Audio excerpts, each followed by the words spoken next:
إذا كنت من المتابعين الجدد اشترك الآن في القناة ليصلك الجديد بالضغط على الزر الأحمر أسفل القناة مع تفعيل الجرس، ولا تنسوا دعم المقطع بلايك. شكرا لكم جزيل الشكر.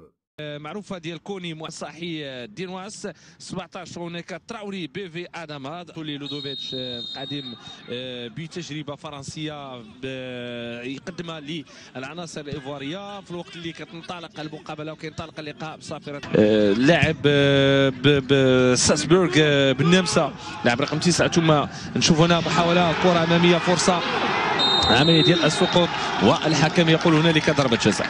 الحكم يقول هنالك ضربة جزاء عبد الرحيم رخيص الذي عاين التدخل الماضي من جانب بلال ودغيري والذي سقط في المحظور، وبالتالي الجديد في المقابلة هو هذا التدخل. ولاحظوا هنا اللقطة ولاحظوا هنا السقوط. إذا لم يتردد عبد الرحيم رخيص في الإعلان عن ضربة الجزاء. تراوري اللاعب رقم 17 اللاعب اللي كيلعب. نشوف هنا الاستعداد لهذه ضربة جزاء، العودة للخلف يعطي انطباع على انه سيصوب بقوة. التحضير من جانب هذا اللاعب لتصويب، والهدف الاول، الهدف الاول من جانب المنتخب الايفواري عن طريق اللاعب كوناتي لاعب نادي ساسبورغ بالنمسا. اللاعب اللي كوناتي كريم اللاعب اللي تمكن من تسجيل الهدف الاول. ولاحظوا هنا الطريقه ديال تسجيل الهدف في الوقت اللي الحارس مشى مع الكره لمس الكره ولكن ما تمكنش من ازاحه هذا الخطر وازاحه هذه الكره التي تلج للمرمى، وبالتالي هدف واحد مقابل لا شيء. انطلاقه قويه لمنتخب الكوت ديفوار على ما يبدو. لاحظوا الحارس مشى الكره قريب انه يزيح هذا الخطر ويزيح هذه العمل في اتجاه سيباري كيقوم بالتمريره ديالو. هذه رده فعل المنتخب الوطني المغربي الان. فرصه داخل منطقه الجزاء سيباري، محاوله فرصه كرات الهدف من جانب عناصر المنتخب الوطني المغربي. والمحاوله اللي جات من الجهه اليسرى العمليه اللي يجب الانتباه على مستوى الشق الدفاعي. لاحظوا هنا العمليه الهجوميه وطريقه بناء هذه العمليه الهجوميه كانت جيده.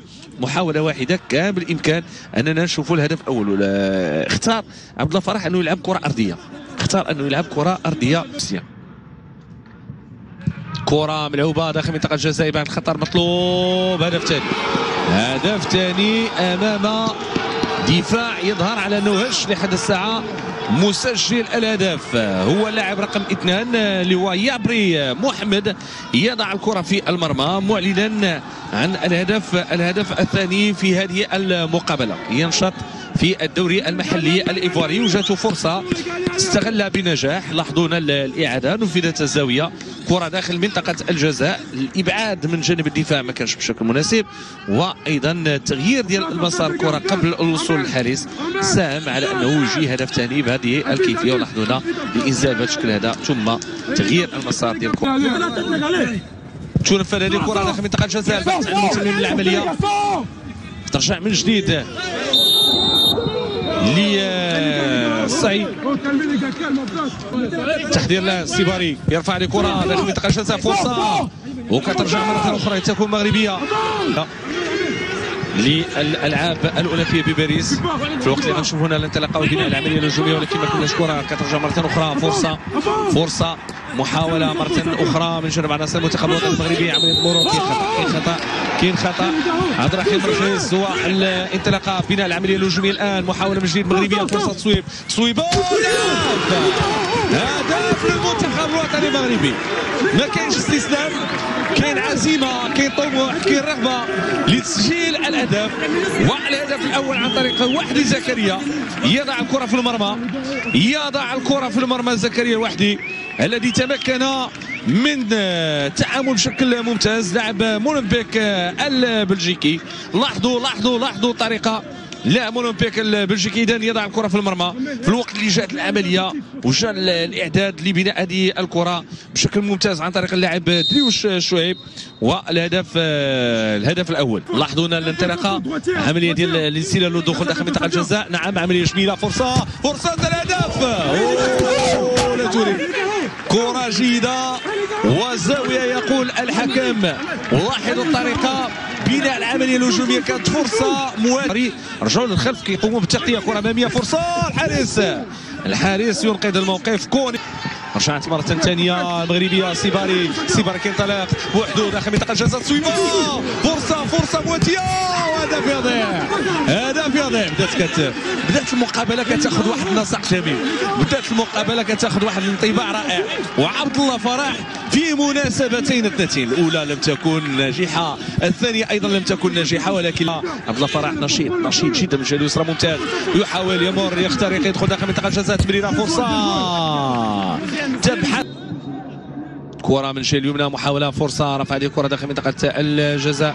لاحظوا الطريقة ولكن هنالك تغطية رفع هذه الكرة بهذا الشكل هذا راسية يجب إبعاد الخطورة ثلاثة ديال اللاعبين. لا خطأ على مستوى التمرير يخلي العناصر ديال المنتخب الايفواري الان 3 ضد 3. هنا محاولة رأسية ابعاد الخطوره مباشره صوب الحارس. للاسف مثل ديال هذا اللاعب هذا مع مجموعه من الكرات تمريره ممتازه لوحدي زكريا كره دخول داخل منطقه الجزاء والكره مباشره الى خارج الخط. سيباري سريع يحافظ على الكره ديالو انطلاقه بامكانيه التصويب كيختار الكره الجهه اليمنى فرصه سيباري مره اخرى يستلم يدخل داخل منطقه الجزاء. هدف بطريقه جميله سيباري صبر وتمكن من تسجيل هدف بشكل ممتاز. ثاني الاهداف للمنتخب الوطني المغربي، عن طريق لاعب PSV اندوفن. لاعب رائع صراحه اسماعيل ومن غيره. سيباري شوف طريقه نزل الكره ما تسرعش صوبها وضعها في الزاويه 90. هدف ثاني للمنتخب الوطني المغربي. قلت على انه الشوط الاول لابد من تسجيل هدف التعادل لتجنب قسوه مدرب يمكن ان يتحدث مع اللاعبين على انه ما كانوش داخلين بقوه مع انطلاقه المقابله، ولكن مع مرور الوقت لاحظوا عناصر المنتخب الوطني المغربي كيرجعوا في المباراه. شوف طريقه الانزال، والقوه والبنيه الجسمانيه والطريقه ديال التصويب وضعها في 90 سيباري لاعب PSV ايندهوفن يضع هذه الكره في المرمى معلنا عن تماما يبحث عن انطلاقه هجوميه في الخط الامامي، ولكن كتضيع لانه الكره كانت جيده من جانب اللاعب تحف، ولكن لم تستثمر. هذه خطيره والهدف هدف عن طريق نفس اللاعب كوناتي كريم، اللاعب اللي تمكن من تسجيل الهدف الاول في المقابله. اللاعب كوناتي لاعب ساسبورغ النمساوي، اللاعب اللي تمكن من وضع الكره في المرمى.